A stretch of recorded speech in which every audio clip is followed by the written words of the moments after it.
మితిమీరిన వేగంతో రహదారి నెత్తురోడింది. తెల్లవారుజామున నలుగురి బతుకులు తెల్లారిపోయాయి. అనంతపురం జిల్లాలో ఘోర రోడ్డు ప్రమాదం జరిగింది. గార్లదిన్నె మండలం కనంపల్లి సమీపంలో ఓ వాహనం కల్వర్టును ఢీకొంది. ఈ ఘటనలో నలుగురు అక్కడికక్కడే మృతి చెందారు. మరో 6గురికి తీవ్ర గాయాలయ్యాయి. వీరిని సమీపంలోని ఆసుపత్రికి తరలించారు. డ్రైవర్ నిద్రమత్తులో ఉండటం వల్లే ఈ ప్రమాదం జరిగినట్టు తెలుస్తోంది.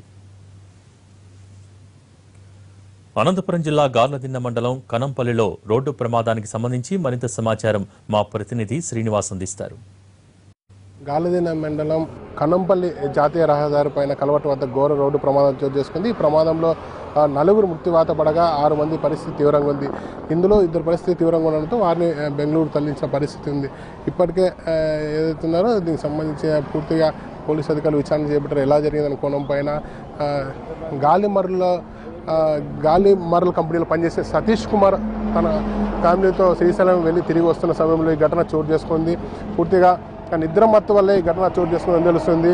నిద్రమత్తులో 80-100 లోపల స్పీడ్లో వస్తున్న సమయంలో అతను కొంచెం లెఫ్ట్ సైడ్ పోవడంతో అక్కడ రాళ్ళు అతనికి కనపడడంతో రాళ్ళని తప్పించబోయి ఆ కల్వర్టును ఢీకొనడంతో ఈ ప్రమాద తీవ్రత పెరిగిందని చెప్పవచ్చు.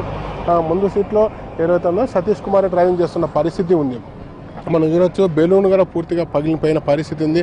స్పీడోమీటర్ పరిశీలించినప్పటికీ స్పీడోమీటర్లో కేవలం 80-100 కిలోమీటర్ల మధ్యనే స్పీడోమీటర్ కూడా నిలిచిపోయిన పరిస్థితి మనకి కనబడుతోంది. పూర్తిగా బెలూన్ ధ్వంసమైన పరిస్థితి ఉంది. ప్రమాద తీవ్రతను దీన్ని బట్టి చూడొచ్చు. వెనక సీట్లో కూర్చున్న 3 కూడా ఒక్కసారిగా కుదుపులకు గురై చనిపోవడంతో రక్తం కూడా పెద్ద ఎత్తున బ్లీడింగ్ అయిన పరిస్థితి ఉంది. పూర్తిగా ఈ ప్రమాదం ఎలా జరిగింది అనే వివరాలు తెలుసుకునే ప్రయత్నం చేస్తాం. ఇక్కడ స్వయంగా డీఐజీ ప్రభాకర్ రావే స్వయంగా ఘటనా స్థలాన్ని పర్యవేక్షిస్తున్నారు. ప్రమాద తీవ్రతను అతను ఎలా జరిగిందని సంబంధిత అధికారులు అడిగి తెలుసుకునే ప్రయత్నం చేస్తున్నారు.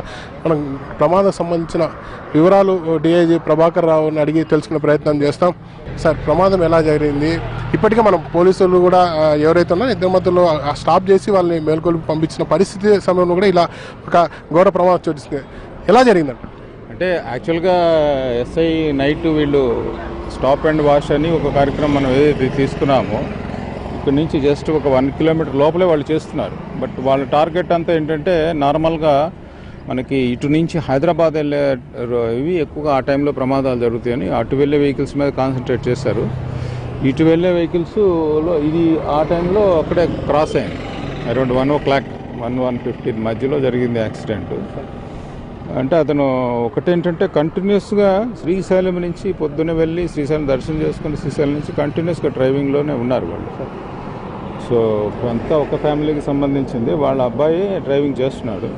సో కంటిన్యూస్గా డ్రైవ్ చేయటం వల్లనే మెయిన్గా యాక్సిడెంట్ జరిగింది. నిద్ర మత్తులోకి వచ్చి ఉంటాడు. దానివల్ల ఇలాగ సైడ్ నుంచి వచ్చి యాక్సిడెంట్ జరిగింది. సార్, గాయపడిన వారిని ఎక్కడ ట్రీట్మెంట్ ఇస్తుంది? ఇప్పుడు మన అనంతపూర్ సవేరా హాస్పిటల్కి తీసుకెళ్ళటం జరిగింది. 4 చనిపోయారు. ఒక చిన్న పాప కొంచెం సీరియస్ ఉంటే బెంగళూరు రిఫర్ చేస్తున్నారు. మిగతా వాళ్ళ పరిస్థితి బాగానే ఉంది. ఈ సతీష్ కుమార్ సంబంధించిన ఎవరైతే ఉన్నారో బంధువులకు సంబంధించి 2 పరిస్థితి విషయం ఉండడంతో వారిని బెంగళూరు తరలించిన పరిస్థితి ఉంది.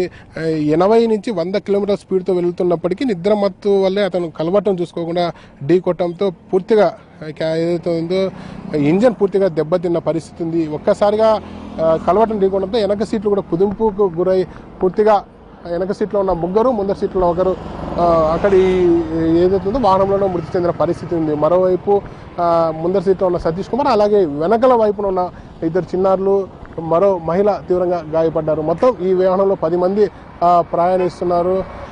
అనంతపురం జిల్లాలోని గార్లదిన్నె మండలంలో జాతీయ రహదారిపై చోటు చేసుకున్న ప్రమాద సంఘటనకు సంబంధించిన వివరాలు కెమెరామెన్ సుదర్శన్తో శ్రీనివాస్, ఎన్టీవీ.